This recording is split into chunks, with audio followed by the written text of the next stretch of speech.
കണ്ണു തുറന്ന് കർത്താവിനെ കാണുമ്പോൾ സ്വർഗമാണ് മോളെ മോനെ നീ ഇപ്പൊ ദർശിച്ചുകൊണ്ടിരിക്കുന്നത്. പരമാർത്ഥ ഹൃദയ വിശുദ്ധിയുള്ളവർ അവനെ കാണൂന്നല്ലേ പറഞ്ഞത്.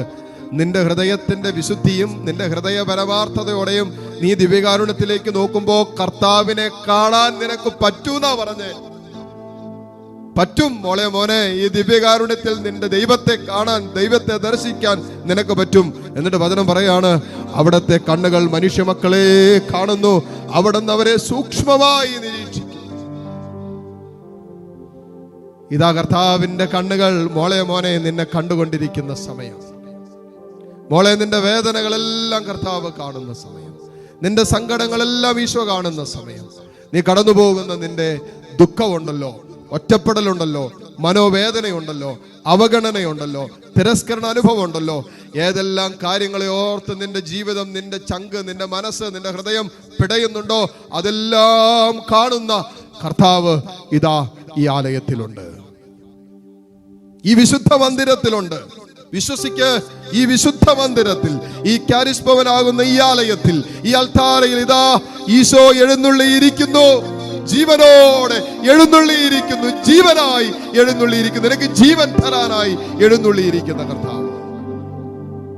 അവന്റെ മാറ നിനക്ക് വേണ്ടി പിളർന്നത്, ഇവന്റെ മാറിടമാ നിനക്ക് വേണ്ടി ഇന്നും തുറന്നു കിടക്കുന്നത്. എന്തിനാന്നറിയാവോ മോളെ മോനെ, നിന്റെ വേദനകളിൽ, നിന്റെ സങ്കടങ്ങളിൽ, നിന്റെ ആത്മീയ സംഘർഷങ്ങളിൽ നിനക്ക് ഓടിച്ചെന്ന് കേറിക്കിടക്കാൻ ഒരിടം, അഭയം പ്രാപിക്കാൻ ഒരിടം, ഒരേ ഒരിടം, അത് കർത്താവിന്റെ മാറിടമാ. വേറൊന്നുമില്ല, വെറങ്ങുമില്ല. വെറങ്ങും നമുക്ക് അഭയം പ്രാപിക്കാൻ പറ്റില്ല. വെറങ്ങും നമുക്ക് അഭയം ഇല്ലെന്നേ, നമുക്ക് സുരക്ഷിതത്വം ഇല്ലെന്നേ. നമുക്കാകെ സുരക്ഷിതത്വം ഉള്ളത്, നമ്മുടെ ആത്മാവിനാകെ അഭയമുള്ളത് അത് കർത്താവിന്റെ മാറിടത്തിലാണ്. അവന്റെ ഹൃദയത്തിലാണ് നമ്മുടെ ഇടം. അവന്റെ ഹൃദയത്തിൽ നമുക്കിടം കിട്ടിയത് കൊണ്ടല്ലേ പിതാവായ ദൈവം തന്റെ പുത്രനെ, അവന്റെ അവസാനത്തുള്ളി രക്തവും നൽകി എന്നെയും നിങ്ങളെയും സ്നേഹിച്ച് വീണ്ടെടുത്ത് അവന്റെ സ്വന്തമാക്കി മാറ്റിയത്. അവന്റെ ഹൃദയത്തിൽ നമുക്കിടം കിട്ടിയത് കൊണ്ടല്ലേ. ദൈവമേ, നിന്റെ ഹൃദയത്തിൽ ഞങ്ങൾക്കിടം തന്നതിന് നന്ദി പറയുന്നു. ദൈവമേ, നീ ചങ്ക് തുറന്ന് ഞങ്ങളെ സ്നേഹിച്ചതിന് നന്ദി പറയുന്നു. ദൈവമേ, ഞങ്ങൾക്കൊക്കെ നഷ്ടപ്പെട്ടു പോയത് ഈ ഇടമാണ്. ഞങ്ങൾക്കറിയില്ല എങ്ങോട്ടാ പോകണ്ടെന്ന്, ഞങ്ങൾക്കറിയില്ല ആരെയാ സമീപിക്കേണ്ടെന്ന്, ഞങ്ങൾക്കറിയില്ല എങ്ങോട്ടാ ഉറ്റുനോക്കേണ്ടെന്ന്, ഞങ്ങൾക്കറിയില്ല ഞങ്ങളുടെ ഈ ജീവിതത്തിന്റെ പ്രതിസന്ധികളിൽ, വേദനകളിൽ, ദുഃഖ ദുരിതങ്ങളിൽ എവിടെ ഒരു ആശ്വാസം കണ്ടെത്തുമെന്ന് ഞങ്ങൾക്കറിയില്ല. ഞങ്ങളുടെ അറിവില്ലായ്മയാണ് ദൈവമേ ഞങ്ങളുടെ ആത്മീയ അധപ്പതനത്തിന്റെ കാരണം. നിന്നിൽ ആശ്രയിക്കുവാനുള്ള കൃപ ഞങ്ങൾക്ക് തരണമേ. സങ്കീർത്തകനെ പോലെ ഓടി ഒളിച്ചോളാൻ പറഞ്ഞപ്പോ സങ്കീർത്തകൻ പറഞ്ഞു, എന്റെ അഭയം കർത്താവില, ഞാൻ ഓടിയാൽ എന്റെ കർത്താവിങ്ക വരെ ഞാൻ ഓടും. അവിടെയാണ് എനിക്ക് അഭയം, അവിടെ മാത്രമാണ് എനിക്ക് അഭയമെന്ന്. മോളെ, നിനക്കൊരിടം വേണ്ടേ ഒളിക്കാൻ? നിനക്കൊരിടം വേണ്ടേ നിന്റെ സങ്കടങ്ങൾ ഇറക്കി വയ്ക്കാൻ? നിനക്കും വേണ്ടേ ഒരിടം നിന്റെ വേദനകൾ പങ്കുവെക്കാൻ? നിനക്കും വേണ്ട ഒരിടം നിന്റെ ഉള്ളറകളിൽ, നിന്റെ മനസ്സിന്റെ അധോഭാഗങ്ങളിൽ നീ കടന്നു പോകുന്ന നിന്റെ നീറുന്ന നൊമ്പരങ്ങളെ പങ്കുവെക്കാൻ നിനക്കൊരിടം വേണ്ടേ? നിനക്കൊരാള് വേണ്ടേ? നിന്നെ സ്നേഹിക്കുന്ന ഒരുവനെ നിനക്ക് കാണണ്ടേ, കണ്ടുമുട്ടണ്ടേ? ഇതാ നിന്നെ ജീവന തുല്യം സ്നേഹിച്ച കർത്താവ് ഈ അൾത്താരയിലുണ്ട്. നിന്നെ ജീവനോളം സ്നേഹിക്കുന്ന കർത്താവ്, നിന്റെ ജീവനു വേണ്ടി നിന്നെ സ്നേഹിക്കുന്ന ദൈവം ഈ അൾത്താരയിലുണ്ട്. ഇതാണ് നിന്റെ ഇടം. ഉണ്ട്, നിനക്കൊരിടമില്ല എന്ന് കരുതി നീ ഭാരപ്പെടണ്ട. നിനക്ക് നിന്റെ വേദനകൾ ഇറക്കി വെക്കാൻ ഒരു സ്ഥലമില്ല എന്ന് കരുതി നീ സങ്കടപ്പെടണ്ട. മോളെ മോനെ, നിനക്കൊരിടമുണ്ട്. ഒരിക്കലും നിന്നെ നിഷേധിക്കാത്ത, ഒരിക്കലും നിന്നെ തള്ളിക്കളയാത്ത, ഒരിക്കലും നിന്നെ ഉപേക്ഷിക്കാത്ത, ഒരിക്കലും നിന്നെ തട്ടിമാറ്റാത്ത സ്വർഗം നിനക്കായി സമ്മാനിച്ച ഒരിടം, അത് അവന്റെ മാറിടമാണ്. കണ്ടാലും ഇതല്ലേ മക്കളെ ദൈവസ്നേഹം. ഈശോയെ, മോളെ മോനെ, നിന്റെ വേദനകളും നിന്റെ സങ്കടങ്ങളും നിന്റെ നൊമ്പരങ്ങളും നിന്റെ കണ്ണുനീരെല്ലാം കർത്താവിലേക്ക് വെക്കേ. നിന്റെ വേദനകൾ ഇവിടെ ഇറക്കി വെക്കേ. ഒരിടം തടുമോ എന്ന് നീ എത്രയോ വട്ടം ചോദിച്ചിട്ടുണ്ട്. എത്രയോ ഇടങ്ങളിൽ നീ ചോദിച്ചിട്ടുണ്ട്, എനിക്കൊരിടം താ, ഗിവ് മീ എ സ്പേസ്, എനിക്കൊരിടം താ. പലരുടെ ഹൃദയത്തിൽ ഒരിടം കിട്ടാൻ വേണ്ടി നമ്മൾ ഓടിയിട്ടില്ലേ? മനുഷ്യ ഹൃദയങ്ങളിൽ ഒരിടത്തിന് വേണ്ടി നെട്ടോട്ട് ഓടിയിട്ടില്ല, ഇന്നും ഓടുന്നില്ല. എന്നിട്ട് നിന്റെ പരാതി എന്താ? അച്ഛാ, അവന്റെ ജീവിതത്തിൽ, അവളുടെ ജീവിതത്തിൽ എനിക്കൊരിടമില്ല. മാതാപിതാക്കൾ പറയുന്നുണ്ട് മക്കളുടെ ജീവിതത്തിൽ ഒരിടമില്ലെന്ന്.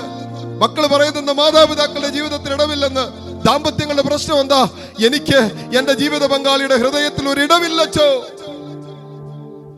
നിനക്കൊരിടം ഉണ്ടെന്നേ, നീ വേദനിക്കരുത്. ഇതാ കർത്താവ് നിനക്കായി തന്റെ മാറിടം തുറന്നു വെച്ചിരിക്കുന്നു.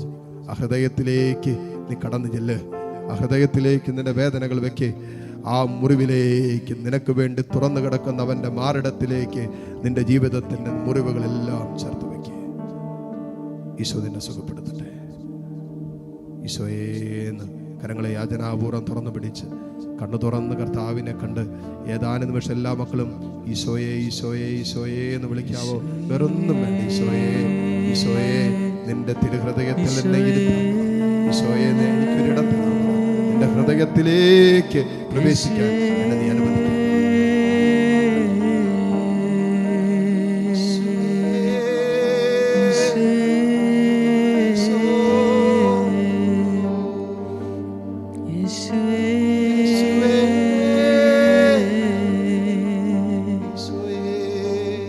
ഒരിടം തരണേ തലചായ്ച്ചുറങ്ങാൻ,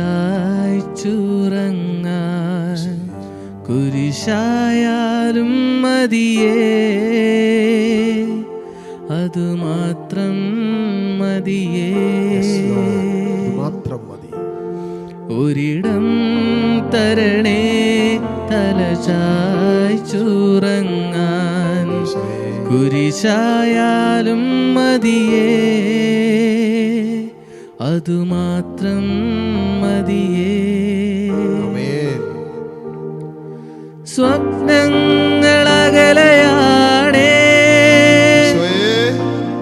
ദുഃഖങ്ങളേറെയാണേ,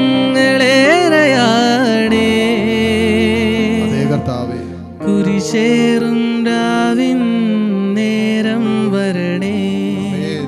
സ്വപ്നങ്ങളകലയാണേ,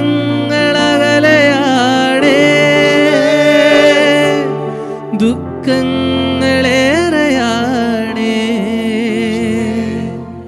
കുരിശേറും രാവിൻ നേരം വരണേ.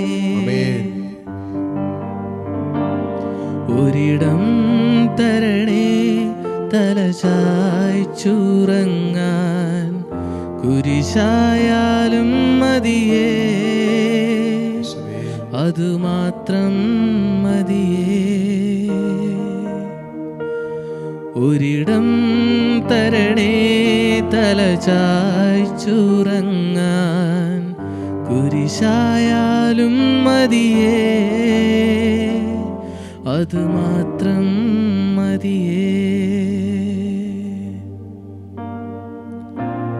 കരങ്ങളെ ഈശോയിലേക്ക് നീട്ടിപ്പിടിച്ച കരങ്ങൾ മാറോട് ചേർത്ത് പിടിച്ച് പറ, തമ്പുരാനോട് പറ, മോളെ നിന്റെ വേദനകൾ, മോനെ നിന്റെ വിഷമങ്ങൾ ഈശോയോട് പറ. എന്തെല്ലാം വേദനകളാ നിന്നെ അലട്ടുന്നത്, എന്തെല്ലാം സങ്കടങ്ങളാണ് ഈ നാളുകളിൽ നിന്നെ ഭാരപ്പെടുത്തുന്നത്, എന്തിനെ കുറിച്ചാ നീ അസ്വസ്ഥപ്പെടുന്നത്, എന്തിന് നീ ഇത്രമാത്രം അസ്വസ്ഥപ്പെടുന്നു? ദൈവത്തിൽ ആശ്രയിച്ചിട്ട് ആരാണ് ഭഗ്നാശനായത്? ദൈവത്തിൽ ആശ്രയിച്ചിട്ട് ആരാണ് ഭഗ്നാശനായത്? ദൈവത്തിൽ ആശ്രയിക്കുക. ദൈവത്തിലാകട്ടെ നമ്മുടെ അഭയം. ഏതെല്ലാം കാര്യങ്ങളാണ് മോളെ നിന്നെ അലട്ടുന്നത്? കുടുംബ പ്രശ്നങ്ങൾ നിന്നെ അലട്ടുന്നുണ്ടോ? ദാമ്പത്യ പ്രശ്നങ്ങളാണോ നിന്റെ പ്രശ്നങ്ങൾ? നിന്റെ ഭാവിയെക്കുറിച്ചുള്ള ഉത്കണ്ഠകൾ, ആകുലതകളാണോ നിന്റേത്? നാളെയിൽ എന്ത് ചെയ്യുമെന്ന് നിനക്കറിയില്ലേ? കടബാധ്യതയുടെ നടുവിൽ നിന്ന് നട്ടം തിരിയുന്നുണ്ടോ? ലോൺ എടുത്തിട്ട് അടച്ചു വീട്ടാൻ പറ്റണില്ലേ? ജപ്തി നോട്ടീസ് വീട്ടിൽ വന്നോ? എന്തൊക്കെയോ ഭാരം നിന്റെ മനസ്സിലില്ലേ? കുടുംബത്തെക്കുറിച്ചുള്ള വലിയ ഭാരം പേറിക്കൊണ്ടല്ലേ നീ നടക്കുന്നത്? നിന്റെ കുടുംബം, നിന്റെ മക്കള്, നിന്റെ സഹോദരങ്ങള്, നിന്റെ കൂടപ്പറപ്പുകള്, നിന്റെ മാതാപിതാക്കൾ, എന്തോ ഒരു ഭാരം നിന്റെ ഉള്ളിലില്ലേ? ഇറക്കി വെക്കേ, ഇറക്കി വെക്കേ. ഇതൊന്നും നിത്യതയിലേക്ക് നമ്മൾ കൊണ്ടുപോകുന്ന ഭാരങ്ങളല്ല.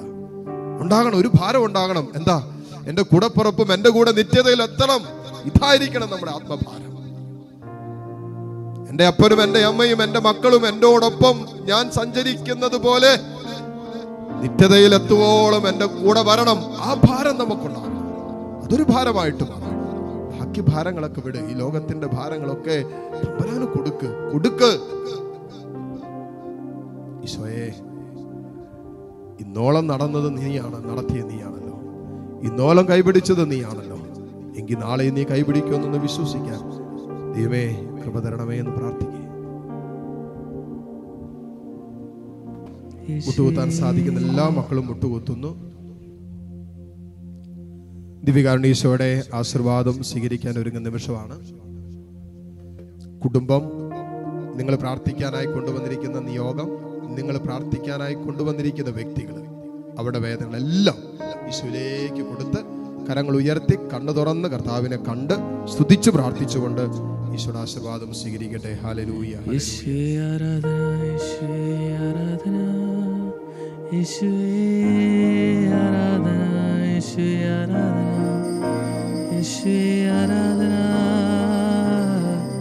യേശുവേ ആരാധന, യേശുവേ ആരാധന.